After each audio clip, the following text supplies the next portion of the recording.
YSPilots podcast. Hello peeps, this is the 11th YSPilots podcast with me, Skipper.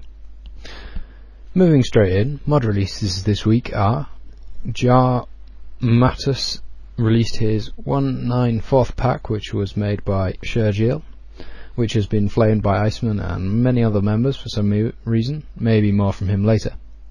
Slock released his BGM-109 Tomahawk cruise missile, and Task Force released his amazing looking starfighters. I really love the Tiger Meat version. It's very sexy in a plain sort of way. I released my Tiger Moth pack. I also re-released my Blue Islands BAE Jetstream, which I found I hadn't released before. I also released the Virtual Blue Eagles display pack. Iceman released his anus model, I suppose the correct word is, which is basically a flying bum. Moving on now. There is a large and ongoing debate about copyright laws and rules at YSPilots at the minute. It was sparked by junior model Shergiel repainting some of Iceman's 922nd aircraft, namely the F-16 and the F-15. Normally Iceman is happy that people paint his aircraft, as it creates more of a pool of decent models in different paint schemes. However, since the 194th are officially at war with the 171st, which is Iceman's squad, he isn't so happy, and requested for the models to be removed. I would have thought this was a simple task of deleting a file from a server, but it seems to have sparked a massive debate on the topic. In other news, I launched the YSPilots modding database. Here, modders can submit their packs and an image of a pack. It can then be displayed along with their modder profile, which shows how many and what mods they've released. I also set up the YSPilots podcast site, with the intention of making a better site than the current site, which is hosted under switchpod.com. So far it's done the construction, but I think there are some size limits for uploading with PHP. PHP, for those of you who don't know, is a web language that's commonly used for interactive sites such as YSPilots and other sites that use data submission forms. We now have the winners of the Best Military Squad. It is announced to be the 171st, which was in first, followed by the RPFW, then the 241st, then continuing down to smaller squads such as the NAFC. Congratulations to the 171st for winning that. This week's poll is open, so suggest something to me, either on MSN or something similar, and I'll consider it. Apologies for the lateness of this podcast, but to start off with, I broke my mic lead. Then I was busy making the YSPP site, and then I had coursework. So yeah, just a heads up, I have exams in mid-May to mid-June. I will therefore not be making the podcast then. I may consider giving the duty on to another member. However, this is still to be decided. The most likely person for this position is Iceman, seeing that he already has some experience as my field reporter. However, if you would like to be considered with the role, contact me, we've got plenty of time. In personal news, I moved from the 241st into the 171st, since I was getting bored of the 241st and the 171st seemed the best career break. After the break, we shall have the second part of the Soji interview.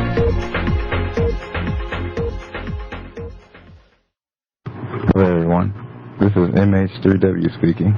To keep up with YSPilots news, events, and more, I tune in to the YSPilots podcast. Okay, welcome back. We now have the second part of the Soji interview. Okay, and have you any idea when the next edition will be complete? I think I'm gonna start. I'm trying to upgrade twice a year.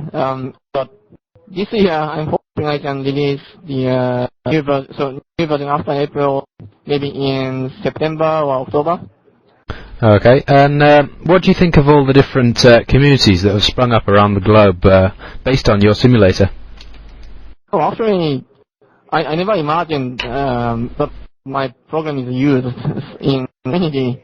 So, I was basically trying to make some lightweight, casual flight simulator. So, I think I've been thinking when you get twice faster computer, you can have a twice better graphics, or you can also have programs that, for example, can have twice more airplanes, or start up twice faster.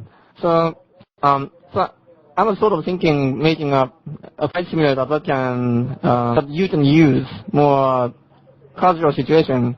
So I was not expecting so many people like my program, but clearly I'm happy to receive emails from all over the world.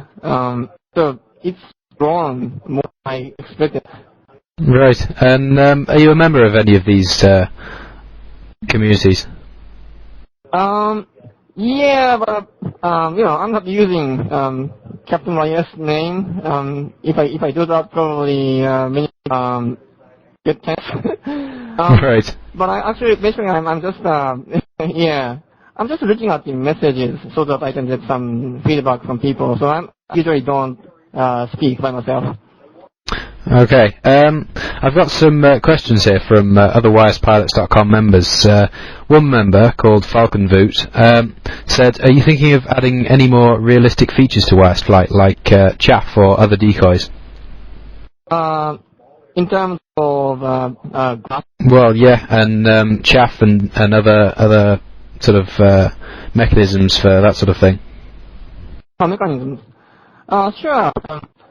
Actually, I want to add more, like,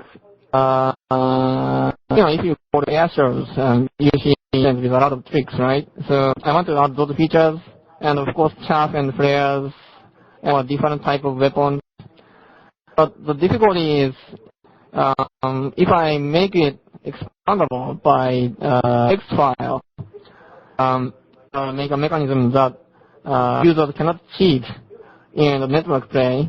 So, yeah, the answer is yes. I'm thinking about it, but at the same time, I need to hardcode those features. So that's sort of a difficulty.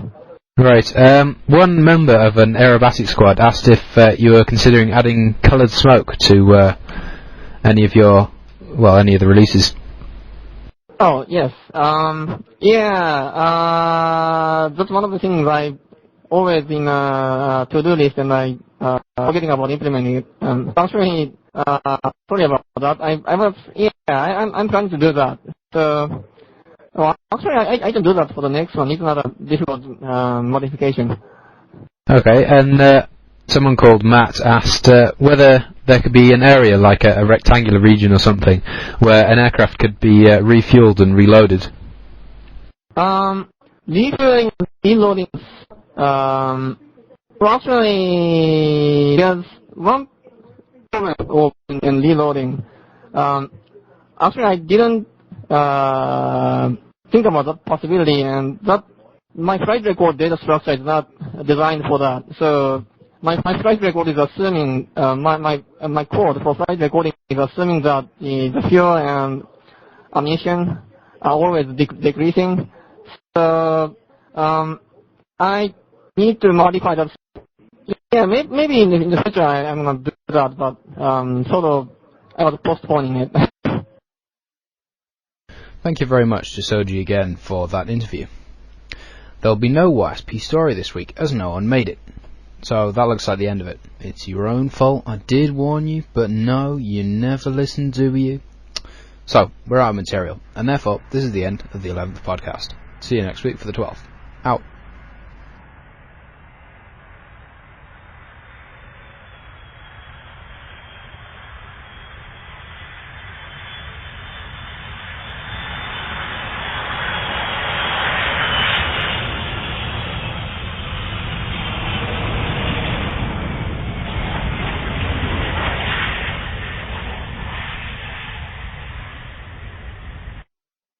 Can I just say apologies to the 241st, who came in second, joint second, with the RPFW. I didn't realise that until I checked the poll just now. So, sorry to you guys.